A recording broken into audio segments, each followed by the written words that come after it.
All right. Hello, everybody. Welcome back. It's been a couple weeks here. I apologize about that. Kind of crazy on my end. Despite me being away, the league has not slowed down. It's only gotten crazier since you were last with us. When we were last here, it was week 5. We had a couple undefeated teams. Since that time, there are no more undefeated teams. However, there might still be one team who is still searching for their first win. Some punishment updates. Let's see. Jen got the karaoke punishment. She's going to be doing that this Friday. So that's at the Bills Bar. That went out in the league chat. Hope to see everybody out there for that one. Most recently, the punishment that occurred during the games that we'll be reviewing here was for the Romeo and Juliet punishment. That one went to Savannah. Savannah will be professing her love for Tom. Now, Tom's got one of the best balconies. It's right downtown.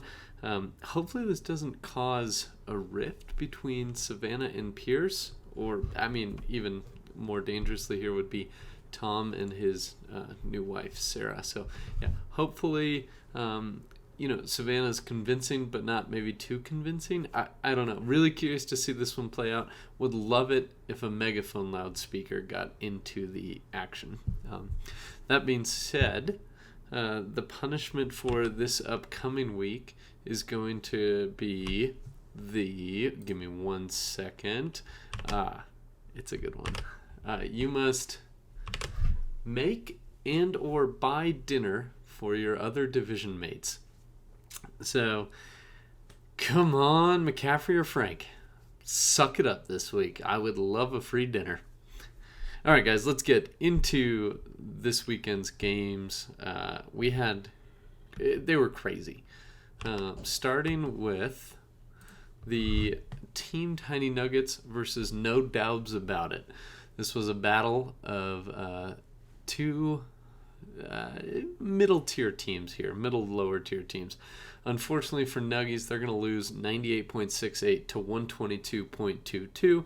No doubts about it. They're on a 3-game winning streak coming out of this one. They're feeling pretty good.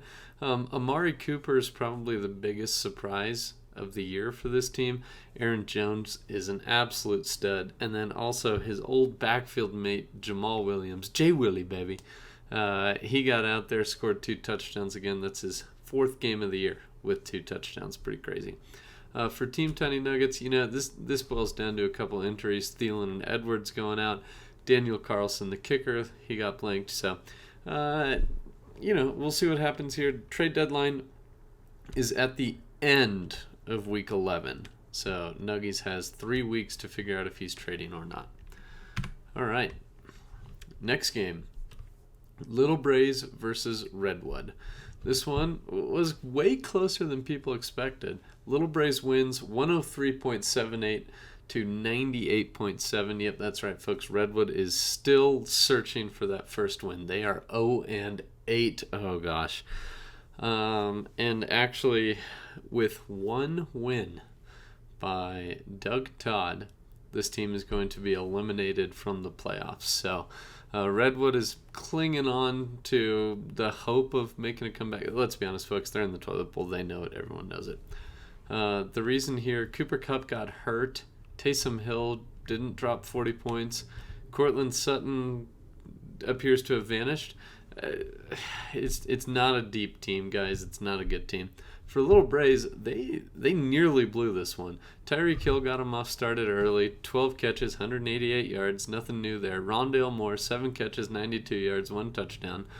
But Joe Burrow really struggled. James Robinson on his new team, he struggled. Kenneth Walker struggled. It was just slow rolling for this team, but they do escape with the win thanks to their opponent. All right. The Josh Allen's Cavs versus Team Co-Parenting. Matchup of the girls. Happens once a year. Josh Allen's Cavs wins this one 116.62 to 96.28.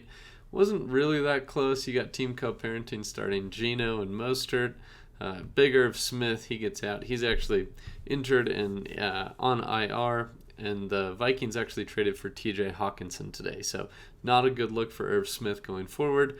For Josh Allen's Cavs, same old here. They're at the top of their division. Nothing to say. Crossdresser strikes back to Super Camario. This is where things get interesting, folks. This is where we start to see some of the craziness that happened over the weekend. Crossdresser Strikes Back loses 121.84 to 171.44. A massive score by Super Camario. I'm going to say both teams played well. In a normal week, Crossdresser Strikes Back probably comes away with a win here. But they were going up against Nick Chubb, Alvin Kamara, and DJ Moore. Now, that trio combined to score almost 100 points. Nick Chubb with 2 touchdowns, Alvin Kamara with 3 touchdowns, and DJ Moore caught the Hail Mary touchdown for the Panthers that ended up losing them the game because he celebrated too hard. Also, it should be noted, Nick Folk, 21 points as a kicker. He's incredible. So yeah, that is kind of like the first big score of the weekend. The next, like also big score, a little less, is Worst to First versus Fantasy's Dreams. Worst to First, coming off a loss last week against Tiny Nuggets, actually gets back into the win column here. They win 157.46 to 112.44. Yeah, another high-scoring game for Worst to First. That's going to be led with Jalen Waddle, Dak Prescott, and Christian McCaffrey, who, if you have not seen this touchdown, the receiving touchdown that he made, go check out the highlights. It is incredible. There's an angle on it that makes him look like the best wide receiver in the league. So, yeah, Worst to First wins here.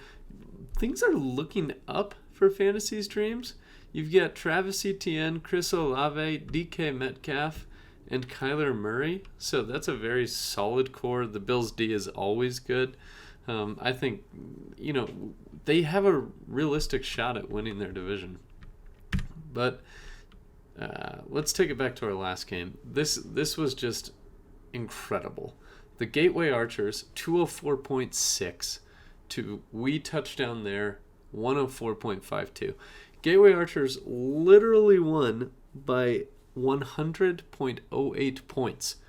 They are the first team in league history. Actually, I should confirm that, but I believe they're the first team in league history to score 200 points in a week. And up and down the lineup, you look at it, and you're seeing greatness. Newly acquired Greg Dulcich, 4 out of 5, 87 yards, 10 points. That was one of the weak spots for him. CeeDee Lamb scored 16, Henry 35, Pollard 35. They were separated by 0.1 points here. I mean, it's just ridiculous. Ramondre Stevenson caught 7 passes for 70 yards.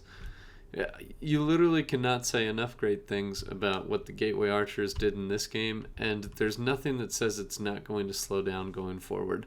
The Jalen Hurts to A.J. Brown combo appears to have overtaken the Josh Allen to Stephon Diggs combo for best stack in fantasy football right now. 3 touchdowns in the first half for A.J. Brown. Yeah, it was just really fun to watch. In particular, Tom was having a great time knowing that someone was going to come profess their love for him. He now knows it's Savannah, so it's really cute. Looking forward to that little love story. Quickly to our standings. What you're seeing on screen isn't actually correct, as pointed out by Josh Allen's Cavs earlier today. Josh Allen's Cavs is technically in first place of the out-of-towners division. However, Sleeper does not let me dictate standings orders by multiple tiebreakers. So it's just going by record, then points scored. Really, it is record, then head-to-head record within the division, and then points scored. So that's just one thing to note there. What we're seeing is the Taco 12 pack, not good, but somebody is going to make the playoffs. And like we talked about at the beginning of the year, the switch to divisions was potentially going to have an impact on someone making the playoffs here.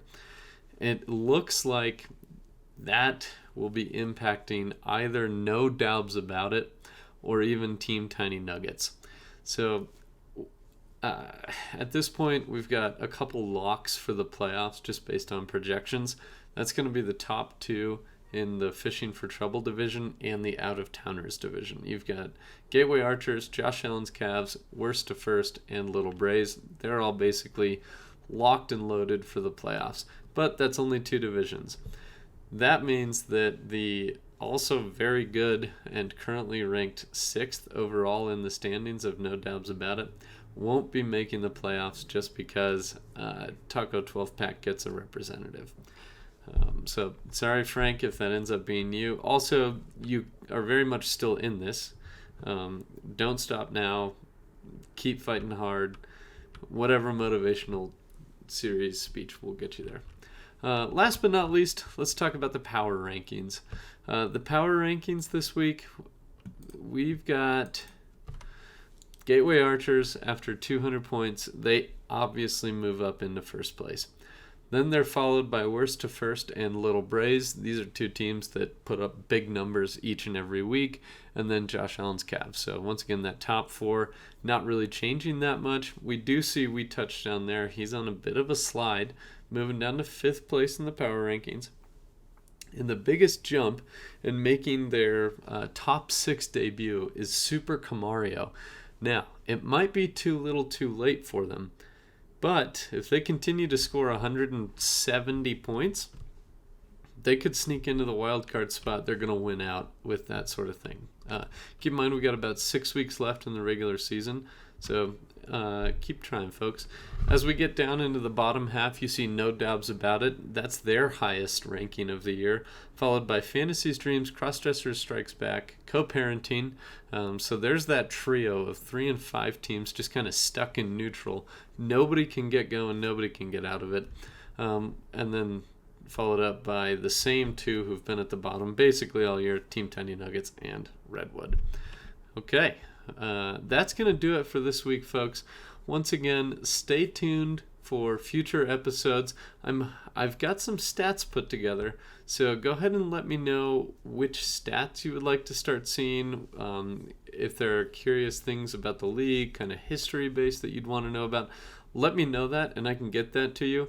I'm working towards a special episode that's just all about unique stats and like head-to-head records and fun stuff like that. But in the meantime, yeah, just let me know if you want to see that. And otherwise, best of luck to everybody except Gateway Archers. See ya.